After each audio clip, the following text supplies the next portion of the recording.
So, why is China, Xi Jinping, and the CCP so racist? That's the $1.4 billion question.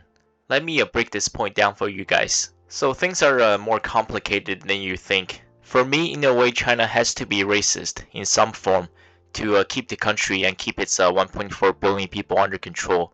So, China actually borders 14 countries.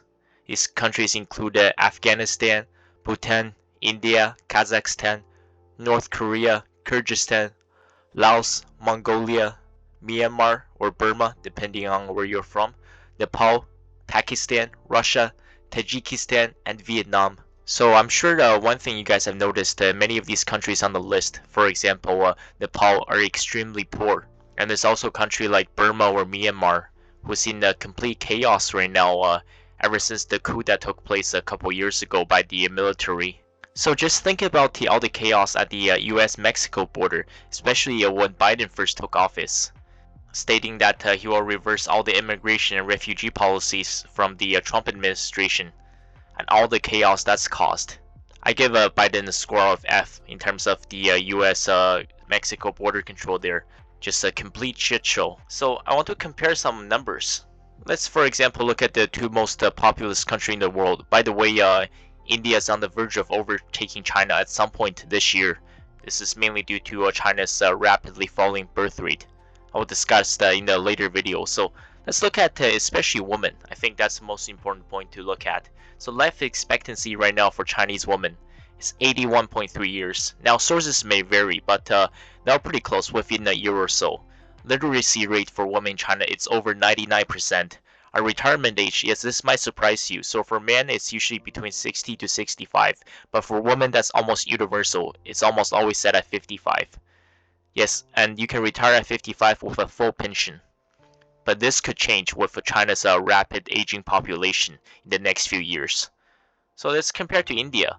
So average life expectancy for Indian women is 68.9 years, which is over 12 years less than a Chinese woman. The literacy rate is not so great either. It's much higher for men, but for women it's just 77%. And depending on where you live and which sector you work in, the retirement age for a woman in India is between 62 to 65. That's pretty bad because you're not far away from death by that point, considering the fact that the average life expectancy is less than 69 years.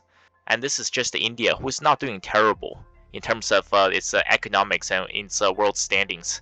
But there are countries who are in worse shape, like in Burma and in Nepal and in Bhutan and places like those countries. So I want you to think about this. What if China and the CCP and Xi Jinping, they weren't racist and xenophobic, and the country adopted a melting pot policy? They started welcoming immigrants and refugees. You see where I'm going with this, right? So imagine if the Chinese government sends out this message to the public, to India, telling them that if you come here, you'll have an over 99% chance of going to school, of becoming literate, and getting a white-collar, well-paid job. You can retire at 55, which is 7 to 10 years earlier than the Indian retirement age, and you can live for 12.5 years longer. Just imagine how many tens and millions of, possibly hundreds of Indian women and children would try to do everything in order to cross north of the Himalayas to get to China. That's just one country. Remember, China's borders 14. I know I've blasted the Chinese government in previous videos and discussed all the crazy, insane policies and everything they do, but some of these are necessary. I have to be fair to every single country out there. Sometimes it's really difficult to control such a big country with a huge population. This is another reason why China also supports North Korea. Just think about it. If the Kim regime were to fall one day, China could be facing a massive crisis. Upwards of 10 to 12 million refugees from North Korea trying to flee the country and enter northeastern China.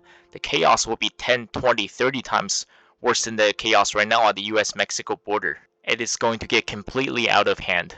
And yes, I have been to the North Korea and China border myself. At some points, especially at the Tumen River, the water is so shallow you can literally just walk across the border. That's why China continues to support the Kim regime, because it is not as easy as you think to just open your arms and welcome millions of refugees.